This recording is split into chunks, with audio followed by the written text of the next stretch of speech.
Mr. President, Chairperson of the EU Commission, Moussa Faki Mahamat, Excellencies, thank you for this opportunity to address the subject of global governance as it relates to the COVID-19 pandemic. A microscopic virus is now the #1 threat in our world. The COVID-19 pandemic is a full-blown crisis in itself, unfolding against a backdrop of high geopolitical tensions and other global threats in unpredictable and dangerous ways. The pandemic is a clear test of international cooperation, a test we have essentially failed. It has killed nearly 1 million people around the world, infected over 30 million, and remains largely out of control. This was the result of a lack of global preparedness, cooperation, unity, and solidarity.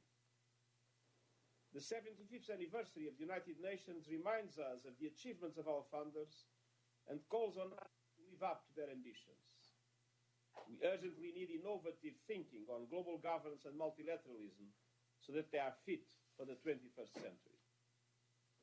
Monsieur le Président, Mr. President, first and foremost, we need a network multilateralism based on strong links and cooperation between global and regional organizations, international financial institutions, and other global alliances and institutions. Since I became Secretary General, I have prioritized our strategic partnership with the African Union. Our relations are characterized by shared values, mutual respect, and common interests. The AU-UN partnership is a model we should emulate in our relationships with other regional organizations. We now have a strong AU-UN framework on peace and security on the continent. I urge this Council to deepen our engagement by creating strong, formalized links and regular communications with the African Union's Peace and Security Council. This would enable the most effective division of labor, allowing the African Union to conduct peace enforcement and counterterrorism operations backed by the Security Council mandates with predictable funding guaranteed by assessed contributions. That is the only way we will build the coalition we need to beat terrorism on the African continent and fulfill the African Union's flagship initiative to silence the guns. We at the United Nations also have a responsibility to improve the effectiveness of global governance, our focus on prevention, our efforts to enhance the peace and security architecture, the Action for Peacekeeping initiative in partnership with member states, and our drive to end sexual exploitation and abuse across the United Nations systems are all aimed at meeting this challenge. I welcome the Security Council Resolution 2532, adopted in July, in support of my appeal for an immediate global ceasefire. We now need a united effort led by this Council to silence the guns around the world by the end of this year. The primary responsibility for making global governance work lies with member states, including those on this Council. Reform of global governance cannot be a substitute for collective action by member states to confront common challenges. Mr. President, conflict, human rights abuses, humanitarian crises, and stalled progress on development reinforce each other and are interlinked. But our global response is more and more fragmented. We are not keeping pace with the world as it is. The institutions of global governance should work together in coordination to contain, mitigate, and reduce risks of all kinds. Network multilateralism must extend beyond peace and security, encompassing the Bretton Woods institutions, development banks, trade alliances, and more. The pandemic is heightening risks across the board. Humanitarian needs are growing.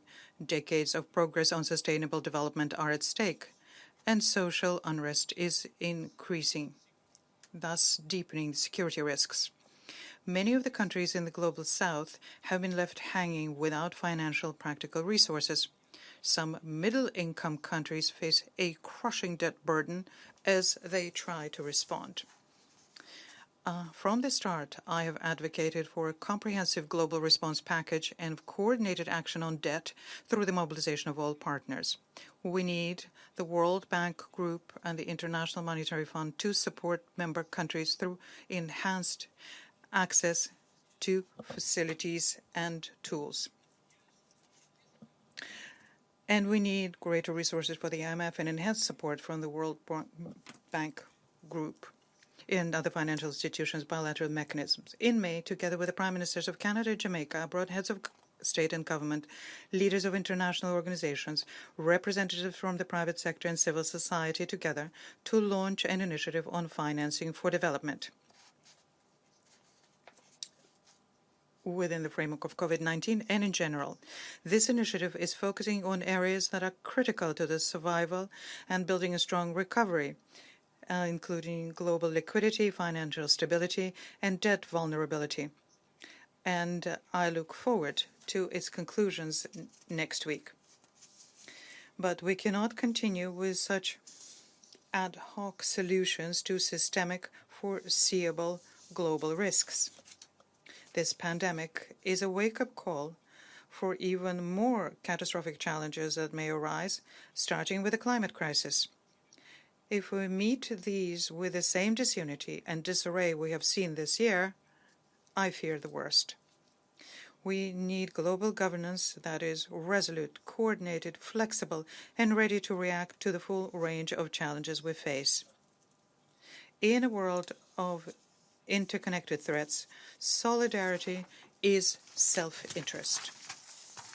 Many of the cross-border challenges we face today, from the climate crisis to rising inequality to cybercrime, involve interest groups, businesses, organizations, and entire sectors that are outside traditional concepts of global governance.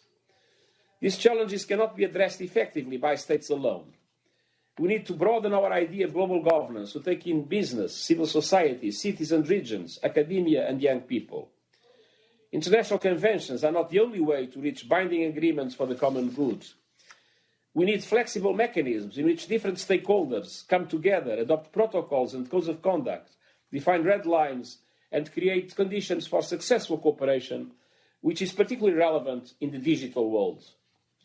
Global governance must also recognize our responsibilities to our planet and to future generations. Civil society movements, particularly those led by young people, are global leaders on these issues. Let us face it, global governance mechanisms until now have been exclusive, and the largest group left out in the cold is women, half of humanity. Women watching this week's general debate have a perfect right to feel that they are not represented and their voices are not valued. The Covid-19 pandemic has proven what is obvious. Women's leadership is highly effective. We cannot hope to turn the climate crisis around, reduce social divisions, or make sustained peace without the full contribution of all of society. Reformed global governance is about approaches and institutions which must be reformed and strengthened.